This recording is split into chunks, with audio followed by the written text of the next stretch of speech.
The car door closes and she goes silent.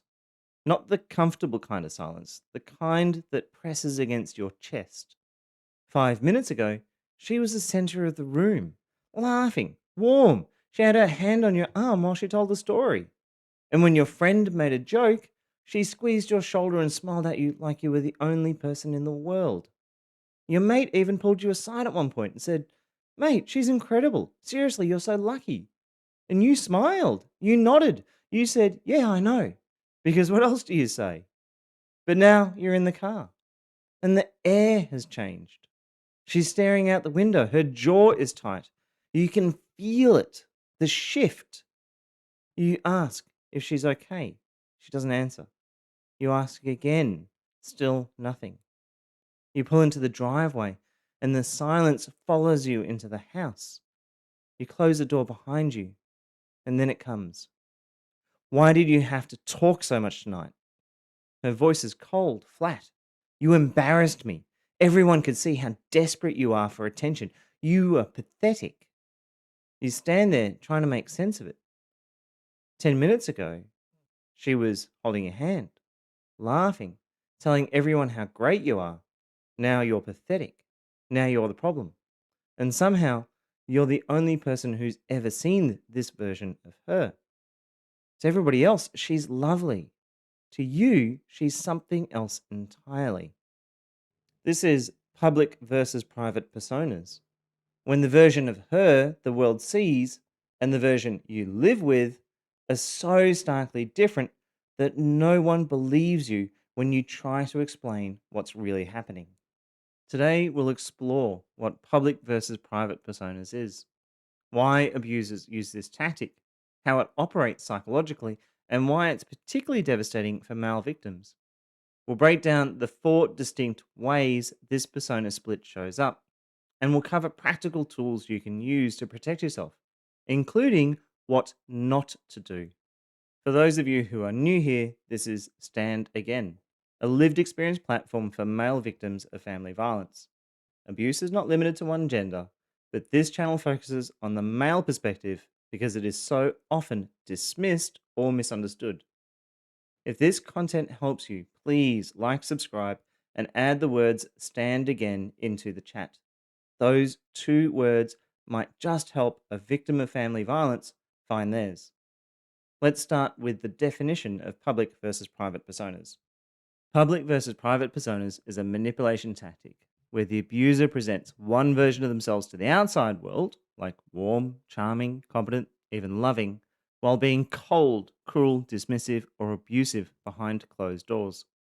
The gap between these two versions is a deliberate strategy designed to destabilize and discredit you. When everyone else sees someone wonderful, how could you possibly explain what's really happening at home?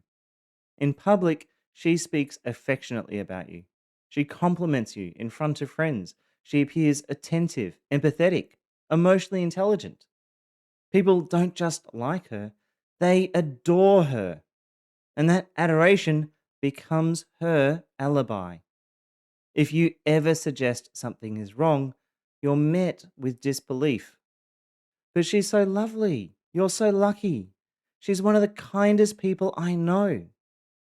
Your private experience is drowned out by her public performance. But in private, the warmth vanishes. You're dismissed, criticized, ignored, degraded. The shift is so stark, it feels like you're dealing with two completely different people. And that's the point. The contrast creates a fog of self doubt. Maybe it is you. Maybe you are overreacting. After all, everyone else seems to love her. Why abusers do this comes down to several calculated reasons.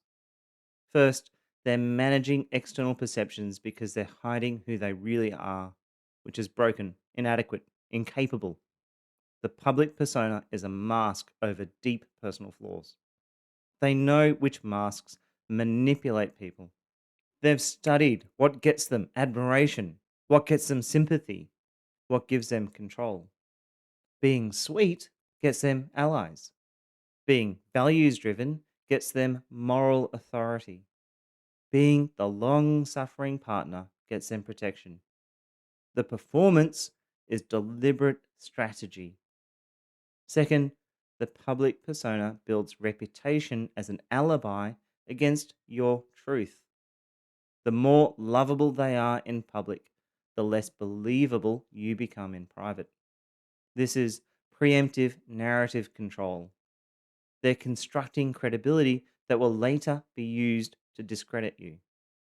Third, they're creating flying monkeys, people who will gaslight you on their behalf without even knowing they're doing it. When your friends, family, and colleagues all love her, they become unwitting enforcers of her narrative. But she's amazing, mate, becomes more than a compliment. It's a rejection of your reality before you even voice it. This is triangulation through reputation. How this operates psychologically is through contrast and isolation. The gap between public warmth and private cruelty creates profound self doubt. You start questioning your own memory, your own perception, your right to be hurt.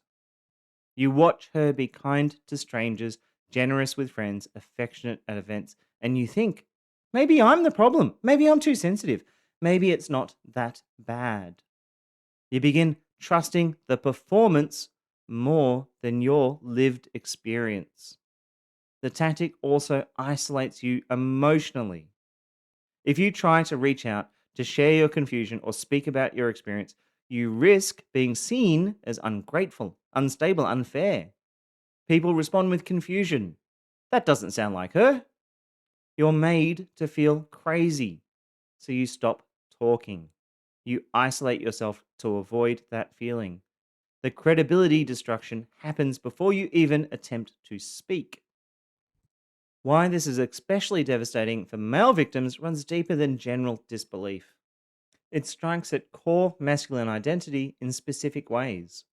First, there's the principle that a man's word is his bond. This goes to the foundation of masculine honor.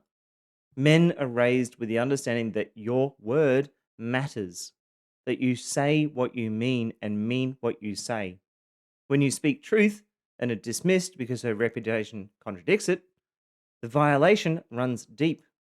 Your core operating system, the principle that your word carries weight, is treated as invalid. Your word being worthless unmakes you as a man. The integrity you have built your identity on is declared meaningless. Second, we believe what we see. Men aren't socialized to look for relational subtlety or decode performative behavior. We take people at face value. We judge by observable actions. So when she performs warmth publicly, we believe it too. Not just others, but us. We see her being kind to the waiter, affectionate at the party, generous with friends, and we think, maybe I'm the problem. We don't naturally understand that someone can perform one way and be another. It takes significant deprogramming to see past performance when you're being conditioned to trust observable behavior. Third, we operate on action based trust. We judge by what people do, not what they say. So when her actions in public are kind, competent, loving, those actions carry more weight than her words in private, like the criticism, the insults, and the coldness. Public actions become truth, private words become she was just stressed or having a bad day. The observable behavior in public overrides the verbal cruelty in private because we've been taught actions speak louder than words. Fourth, there's the competence paradox. Men are supposed to be able to handle things, figure things out, solve problems. When you can't reconcile why there is such a massive gap between public and private versions of her, it feels like your failure of competence. Like you should be able to solve this puzzle, manage this situation, fix this problem. The inability to make sense of the two versions becomes evidence of your inadequacy. You're failing at the masculine expectation of being able to understand and handle what is in front of you. Finally, there's isolation through confusion. Male victims often don't even realize they're being isolated. They just stop talking about the relationship because every time they try, people respond with disbelief or confusion. You're made to feel insane, so you withdraw to avoid that feeling. The isolation is self imposed, but it's caused by the impossibility of being believed. Let's look at four specific ways the public versus private persona is weaponized to destroy your credibility and isolate you emotionally. The first way is haloing.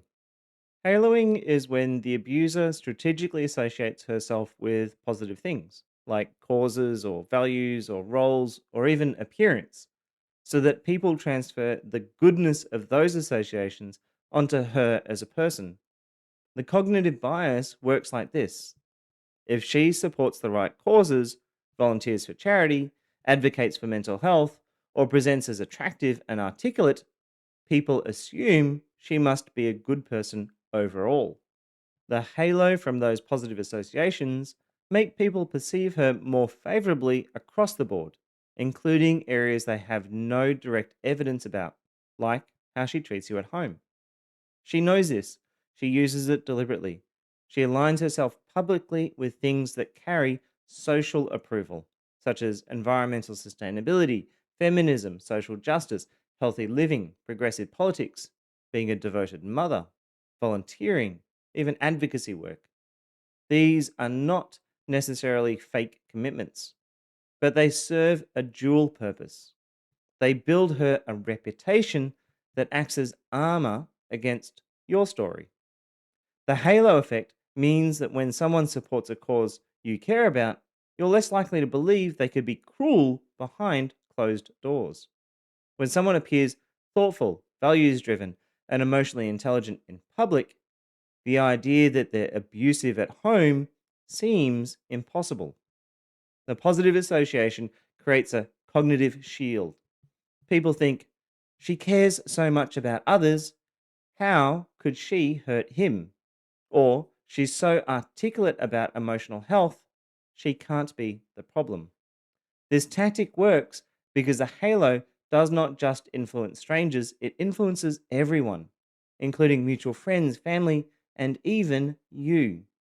You see her championing causes, being praised for her values, receiving admiration for her principles, and you start to think, maybe I'm the one who's wrong. Maybe I am not seeing her clearly. The public halo casts doubt on your private experience. The abuser uses haloing because it's low effort, high reward reputation management. She doesn't need to convince people individually that she's good. She just needs to associate with things they already see as good. The halo does the rest. And when you try to speak about what's happening at home, the halo protects her. People have already decided she's trustworthy, kind, principled. Your story contradicts the image they have formed, so they doubt you, not her. The halo from her associations becomes the reason no one believes you. She's not just defended by what she does, she's defended by what she represents. Way two is sweet as honey. Sweet as honey is when the abuser performs warmth, charm, empathy, and likability in public to build a reputation that makes your private experience seem impossible. This is about personality and character performance. In public, she's delightful, she listens, she laughs, she makes people feel seen and valued. She radiates kindness, emotional intelligence, generosity. People don't just like her, they adore her. She's the one everyone wants at their dinner party, the friend people turn to for support, the person described as one of the most genuine people I know. But in private, that warmth evaporates completely. You're dismissed, criticized, ignored, treated with contempt. The shift is so stark it feels like living with two entirely different people. And that is the strategy. The greater the gap between the public persona and the private reality, the harder it becomes for you to trust your own experience. You start questioning whether you're exaggerating, misremembering, being too sensitive. After all, everyone else seems to experience her as warm and caring. What makes this particularly insidious is the nuance underneath the performance. The appearance of being a perfect mother, a devoted partner, a caring friend matters more to her than actually being those things. She's optimizing for the audience perception, not for genuine connection or care. The performance is not about relationship quality or your well being or even the children's needs. It's about how it looks. The image is the goal. The warmth is transactional. It exists to serve her reputation, not to build real intimacy. This creates profound confusion because you fell in love with the public version. That warmth, that charm, that attentiveness, you also experienced it at the beginning. You believed it was real. And watching her perform that same warmth for others while you get coldness and cruelty at home creates a specific kind of pain. You're grieving the version of her the world gets to keep, the version that maybe never actually existed, or at least doesn't exist for you anymore. The abuser uses sweet as honey because it builds her reputation as someone who's loving, caring, emotionally available. When that's her established image, your private experience becomes implausible. If you tell someone she's cold or cruel at home, they respond with genuine confusion. That doesn't sound like her at all. She's always so warm. The performance in public becomes evidence against your private reality.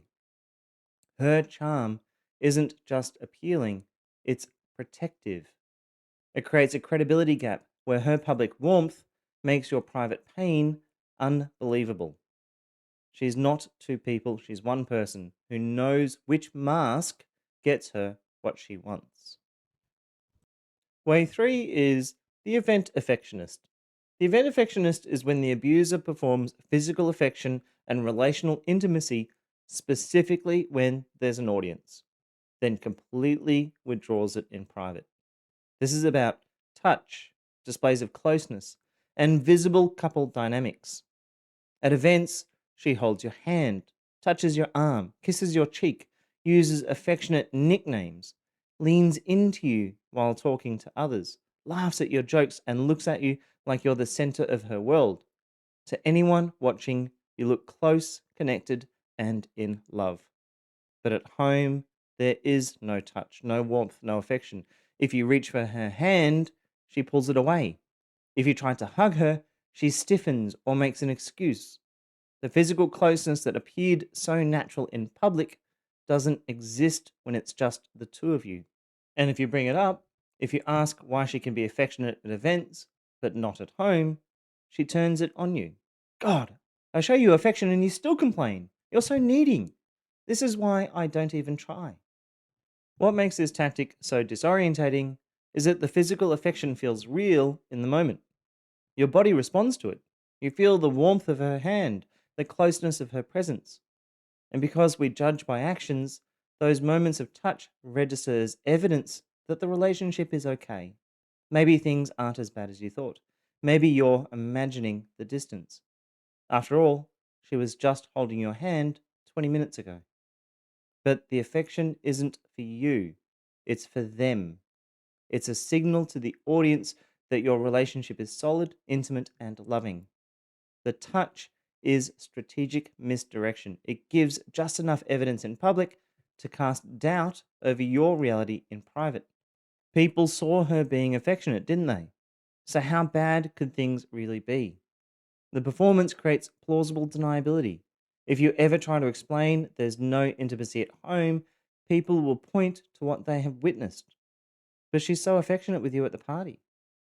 The abuser uses event affectionists because physical displays of affection are powerful social signals. They communicate connection, intimacy, and love. When others see those signals, they assume the relationship is healthy. The performance protects her reputation as a loving partner while allowing her to maintain complete emotional physical distance when there's no one watching. The audience dependent affection proves the closeness was never genuine, it was theatre. The affection was real, it just wasn't for you, it was for everyone watching. Way four is reputation shield. Reputation shield is when the abuser doesn't just build her own positive image, she also actively works to destroy your credibility before you even speak. While the other three ways focus on making her look good, Reputation Shield focuses on making you look unstable, unreliable, or problematic. She's planting seeds of doubt about you with the people in your life, so that when you finally try to tell your truth, they've already been conditioned not to believe you. She tells your mutual friends that you've been going through something.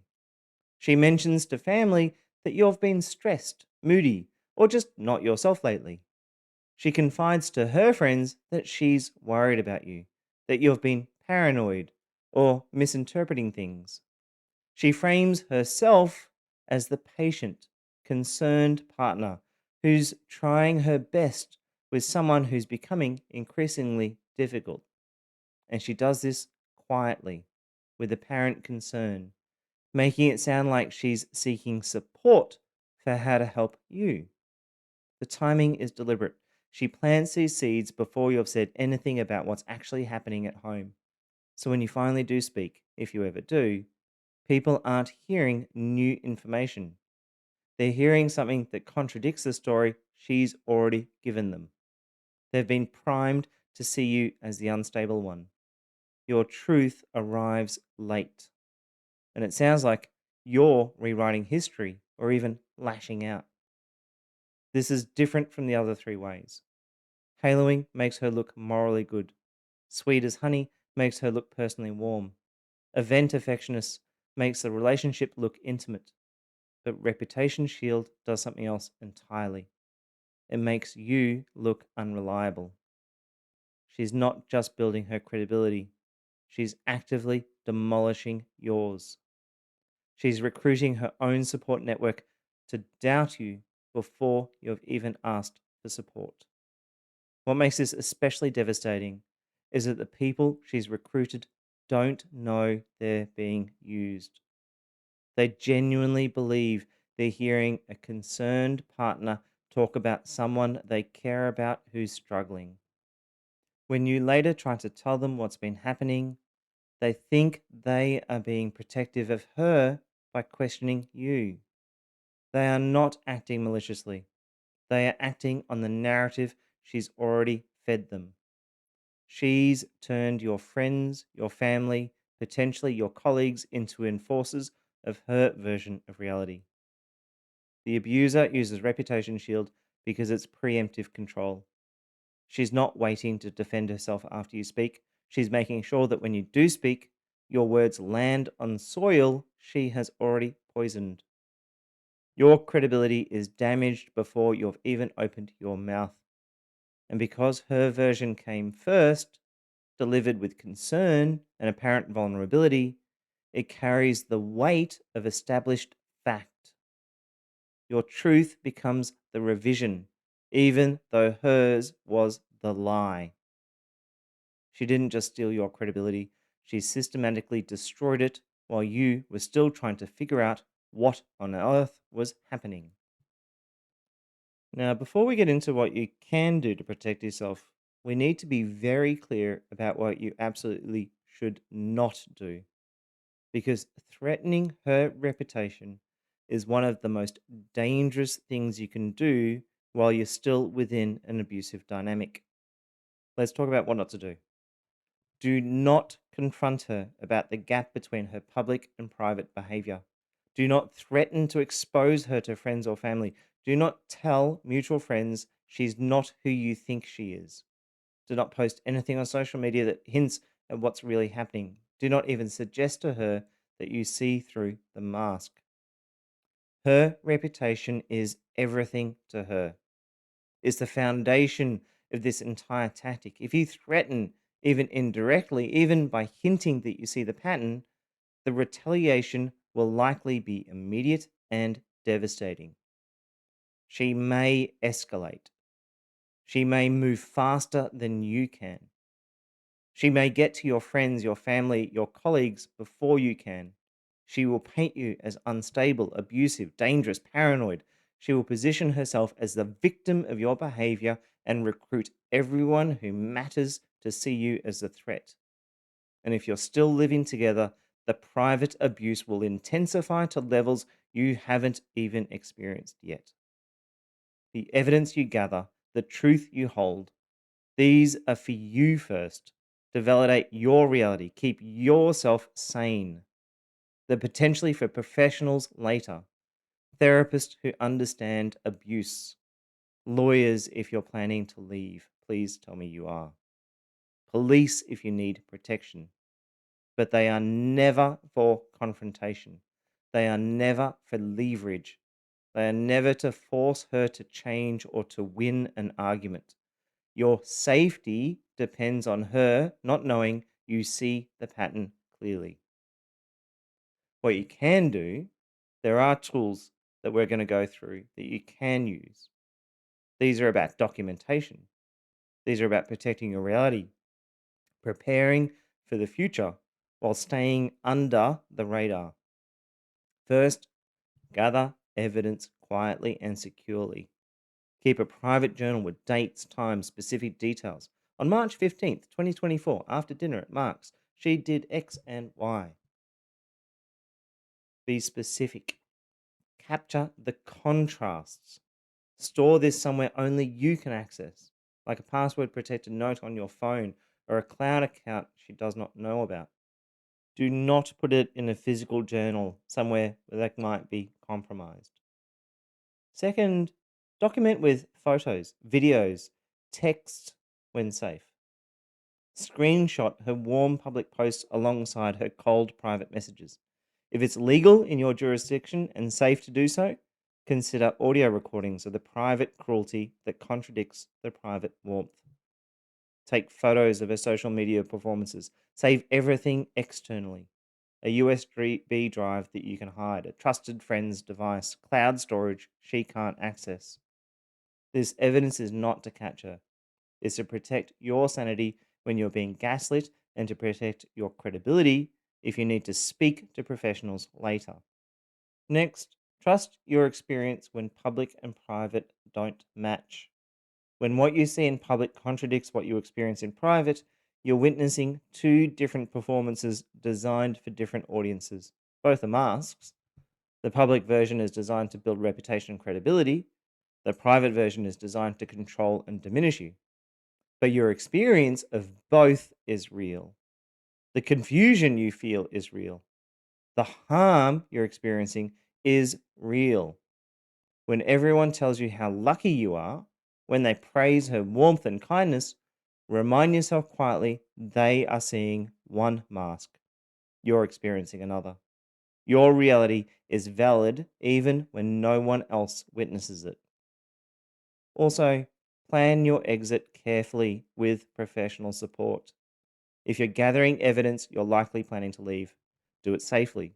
Talk to a therapist who specializes in abuse. Consult a lawyer who understands coercive control. Stand Again offers one-to-one coaching specifically for male victims of family violence. Visit standagain.com.au if you need support in planning your path forward. Build your exit plan with people who understand the stakes. Don't try to do this alone because you're not. Don't rush it just because you're angry or exhausted. Strategic planning keeps you safe. Emotional reactions put you at risk. You are not crazy for noticing the gap between who she is in public and who she is when no one is watching. The difference is strategy, and you're not imagining it, you're seeing it clearly, maybe for the first time. Public versus private personas works by making you doubt your own reality. It destroys your credibility before you even try to speak. It isolates you emotionally because no one sees what you see. And it strikes at something fundamental for men, the principle that your word matters, that what you say carries weight, and that your integrity means something. When that word is dismissed because her reputation contradicts it, the wound goes deeper than disbelief. It feels like being unmade. But recognizing the pattern is the first step towards reclaiming your voice. You see both versions now.